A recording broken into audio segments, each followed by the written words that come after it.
जम्मू कश्मीर के डीजीपी दिलबाग सिंह ने कहा कि अमरनाथ यात्रा पर किसी प्रकार का खतरा नहीं है। श्रद्धालुओं की सुविधा के लिए जम्मू कश्मीर पुलिस ने कमर कस ली है। यात्रा के दौरान राष्ट्रीय राजमार्ग, लंगर और आधार शिविरों में सुरक्षा की तैयारियों को अंतिम रूप दिया गया है। डीजीपी दिलबाग सिंह ने यात्रा पर आने वाले श्रद्धालुओं को बिना डरे यात्रा पर आने की सलाह दी। उन्होंने कहा कि जम्मू कश्मीर पुलिस आतंकियों की सभी साजिशों को विफल करने में सक्षम है। जम्मू श्रीनगर राष्ट्रीय राजमार्ग पर सिद्रा बाईपास में सील किए गए रेस्टोरेंट मालिकों ने एक बार फिर बीते दिन जिला प्रशासन के खिलाफ प्रदर्शन किया। इन्होंने सिद्रा बाईपास रोड बंद करके धरना किया और उनकी रोजी रोटी न छीनने की मांग की। करीब 1 घंटे तक सड़क पर बैठकर विरोध किया गया। इसमें बड़ी संख्या में महिलाओं ने भी भाग लिया। सूचना मिलने पर आला अधिकारी मौके पर पहुंचे और प्रदर्शनकारियों को समझा बुझाकर धरना समाप्त किया।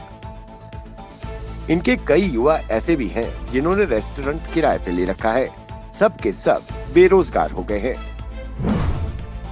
जिला रामबन के बनिहाल में जल शक्ति मिशन के बारे में आम लोगों में जागरूकता फैलाने के लिए जल शक्ति विभाग रामबन द्वारा प्रोजेक्ट के इम्प्लीमेंटेशन के लिए the society for scheduled and backwards के साथ मिलकर संयुक्त रूप से कम्युनिटी हॉल बनिहाल में एक दिन का मेगा कार्यशाला का आयोजन किया गया। कार्यशाला के दौरान भारतीय कला मंच उधमपुर के कलाकारों ने जल थीम प्रस्तुत की, जो कार्यक्रम का मुख्य आकर्षण रहा।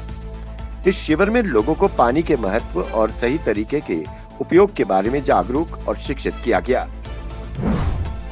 ड्रग पैडलर्स और उनके सप्लायर्स के खिलाफ अपनी मुहिम को जारी रखते हुए उधमपुर पुलिस ने पॉपी के साथ 2 ड्रग पैडलरों और 5 लाख नकदी के साथ इन्हें गिरफ्तार किया।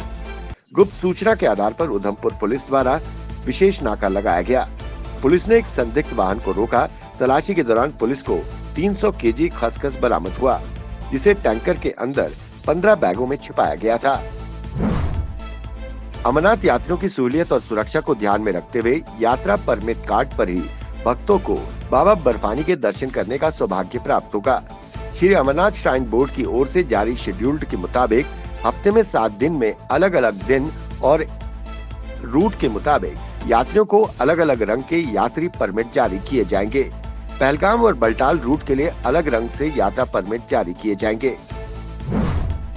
ट्रेन से आ रहे सामान में जीएसटी से बचने के लिए बड़ी हेराफेरी सामने आई है। सीबीआई, रेलवे विजिलेंस और जीएसटी से जुड़ी एजेंसियों की टीमों ने जम्मू रेलवे स्टेशन पर संयुक्त रूप से छापा मारकर दस्तावेज बरामद किए हैं। प्रारंभिक जांच में पता चला है कि लाखों के सामान का बिल 50,000 से कम दर्शाकर सरकारी खजाने को चूना लगाया जा रहा था। इसमें व्यापारियों और रेलवे अफसरों की मिलीभगत की भी आशंका है। सीबीआई दस्तावेजों की पड़ताल में जुट गई है। प्रदेश सरकार ने यात्री किराए में 19% बढ़ोतरी का आदेश शुक्रवार को जारी कर दिया। प्रदेश में 2.5 साल बाद सरकार ने यात्री किराए में बढ़ोतरी की है। उपराज्यपाल मनोज सिन्हा की अध्यक्षता में प्रशासनिक परिषद ने 1 सप्ताह पहले पेट्रोल पदार्थों की कीमतों में बढ़ोतरी के बाद यात्रा किराया 19% बढ़ाने के लिए मंजूरी दी है। बड़ी दरें सोमवार से लागू हो जाएंगी। श्रीनगर इंटरनेशनल हवाई अड्डे से नाइट फ्लाइट्स विमान सेवा का बीते शुक्रवार को ट्रायल किया गया था। एयर इंडिया की फ्लाइट नंबर G87007 ने नाइट फ्लाइट का ट्रायल लिया। इस विमान में शाम करीब 7:30 बजे टेक ऑफ किया। इसमें 50 यात्री सवार थे। एक अधिकारी ने जानकारी दी कि यह सेवा अब लगातार चलेगी। 29 मार्च से इसके प्रस्थान का समय 7:30 बजे रहेगा। भारत और इंग्लैंड के बीच सीरीज का निर्णायक मुकाबला आज खेला जाएगा। दबाव की परिस्थितियों में इंग्लैंड से पार पाकर आत्मविश्वास से ओतप्रोत भारत आज होने वाले 5वें और अंतिम T20 इंटरनेशनल क्रिकेट मैच में जीत दर्ज करके श्रृंखला अपने नाम करने का पूरा प्रयास करेगा।